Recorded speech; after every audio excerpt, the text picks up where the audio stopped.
Hi guys and gals, Naomi back with IGN's E3 live show, streaming live on e3.ign.com. So last year we got the Need for Speed Hot Pursuit, and this year has already seen Shift 2. So what's next for Need for Speed? Well, how about a story? Peter is now here to see Need for Speed The Run.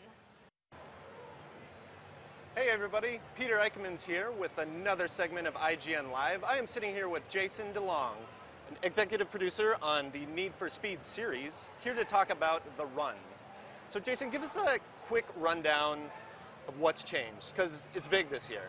Yeah, I mean, a lot of changes with Need for Speed this year. It starts really with the concept of the game, which is it's about an illicit high-stakes race across the country from San Francisco to New York, which for us in the Need for Speed world, it's actually a really unique opportunity because it allows us, for the first time, to visit real locations across the country. Yeah. In the past, we've always created, fictional cities or counties, but for the first time in Need for Speed, you're actually going to go through real locations. So, from the urban centers of Chicago and San Francisco, among others, to more importantly, really the whole vast, epic drive across the U.S. So you're going to go through the deserts and across the mountain passes and through the rural farmlands, and you're basically going to see it all.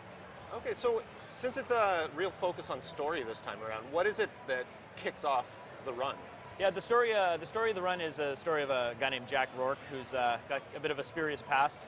At the beginning of the game, we find him in a situation, a less than ideal situation, shall we say, and it basically forces him into this race for his life. He basically has to be the first one to New York, and if he doesn't, let's just say he's going to have some problems down the road. So that's sort of what kicks it off. We got more story points to talk about later, obviously, but suffice to say, there's as you see in our E3 demo, there's the mob is interested in the fact that Jack's in the race, and when he gets to Chicago, they're also interested in making sure he doesn't finish the race. So the general wrappings of the game is probably a legal street race across the country? It's definitely illicit. The police are not too happy that you're doing this. You do encounter them from time to time in the run as well. The idea behind the story is that we really want to make sure that in going to Frostbite 2, which is another thing that's new for Need for Speed, we want to be able to really tell a story in a way we haven't been able to before, because we had this this great racing engine in the past, but it was about cars and races. So really what would happen was you'd have this amazing racing white-knuckle adrenaline experience, and then we would play a movie to tell you how the story was going, and then you do another race. This year with Need for Speed, the fact that we can put a character in the game for the first time and you're playing as a real hero character, provides us a lot of opportunity for great storytelling, and it also gives us opportunity to do things like you're seeing now, which is to get the character out of the car from time to time. Yeah, that's what I think we were all a little bit shocked to see. The real big reveal here was that you're not just in the car the whole time. Yeah, I mean, for us, in the end, it's in the 8 of the story, and it's not a huge part of the game. It's less than 10% of the game, but for us, it was really about, as I said, keeping the player engaged in the story all the way. So it's not about sitting down and watching a movie about how the story's progressing. It's about living this cinematic experience all the way through. So for us, it's also about the gameplay and the adrenaline that you feel when you're racing. We don't want that to end. So when we have to get Jack out of the car for a story reason, it's a great metaphor for changing cars or trying a different type of gameplay. We wanted to make sure that we kept that adrenaline up the whole time. So, people talk a little bit about how we got quick time events. That's one of the types of mechanics we have in the out-of-car sequences. But really, it is all innate of the story and the gameplay, and wanted to keep the player engaged the whole time, keep them immersed in the story. Okay, so, I mean, you said a lot of it is these quick time events, but are there going to be alternatives when he's out of the car as well? Yeah, definitely. He gets out of the car from time to time, and there are quick time events when there's high action moments, but as you'll see near the end of the demo, we also have a really nice kind of gestural control scheme, which is more about a puzzle solving and something more akin to like a Heavy Rain type game. Okay, interesting. Now, I guess since it is, how do you see this fitting into the Need for Speed banner overall? Well, I think it's, Need for Speed is huge. It's a massive brand, and it's gotten to the point where we're able to offer different offerings within the Need for Speed universe, and each one's unique. One's not a sequel of the next. You know what I mean? So, Hot Pursuit came out last year, did an amazing job, obviously. Great arcade racer. Then obviously we have, Shift 2 came out this year as well, which is more of a sim, track-based game. And we're kind of somewhere in between. Our handling is not as arcadey as Hot Pursuit. It's definitely not a simulation as Shift. It's really a nice feel between. Each car has a personality. It behaves the way you believe a car like that would behave. It's easy to pick it up and play, but it does take time to master to really be able to get those drifts around the corners and things. And it's an action racing experience. So we do have obviously a lot of pure racing, especially we've got over 300 kilometers of racetrack in the game this year. We were able to, with Frostbite, create more than 3 times the track than been in any previous Need for Speed, because we really wanted that epic journey to come across. So it is about, obviously this huge race, racing against hundreds of racers across the country, But from time to time, you get levels like this where Jack is pushed up against a wall basically and has to get back in the race. So he has to unfortunately punch out a cop, steal his cop car, race for his life away from the mob so that he can continue on with the race as quickly as possible. We've all had those weekends. Well, really. Times are hard.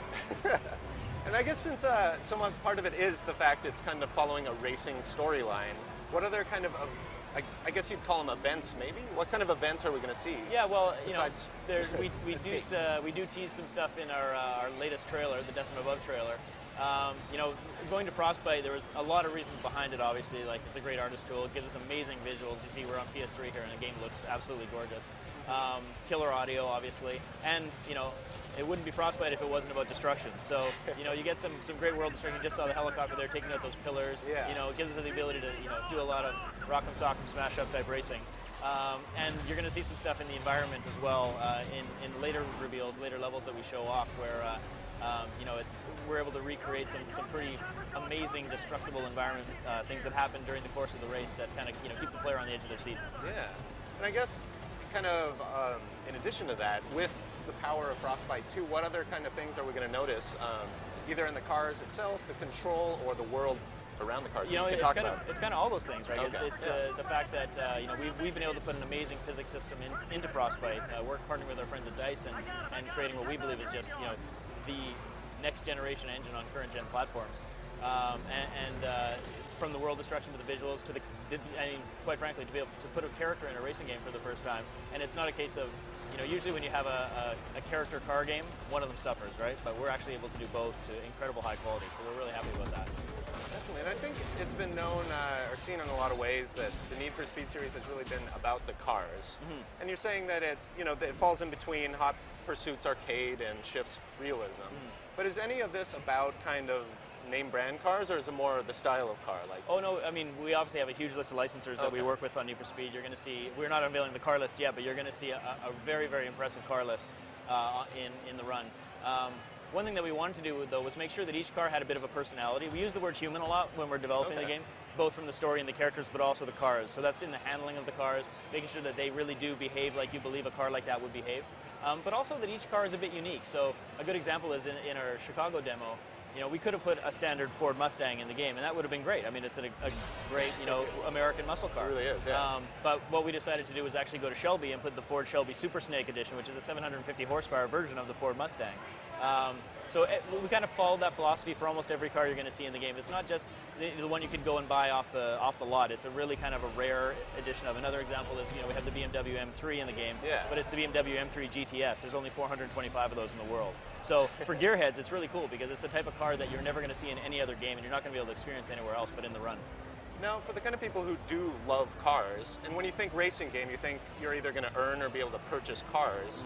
How is the run going to reflect being able to use the car you want to drive? Well, the run is one part of the game as a whole. I mean, the story mode, essentially, if you will. And within that, we've got a whole series of events where Jack is basically forced to pick a car at the beginning, and then there's a moment where Jack might get forced out of the car and have to find a way to get another car. So there is a variety of car selection across the run, but there's also other modes we're not talking about now where we'll see even more experience with cars. All right, definitely, yeah. It sounds like you guys have a lot more to reveal going into the future. Yeah. So thanks for coming on, and for now, that's Need for Speed The Run. We're going to see more in the coming months and hear more about the tale across the country. Back to you, Naomi. Thanks for that look, guys. Coming next, we're going to go back to the days of 8-bit graphics. A new downloadable game called Retro City Rampage is next.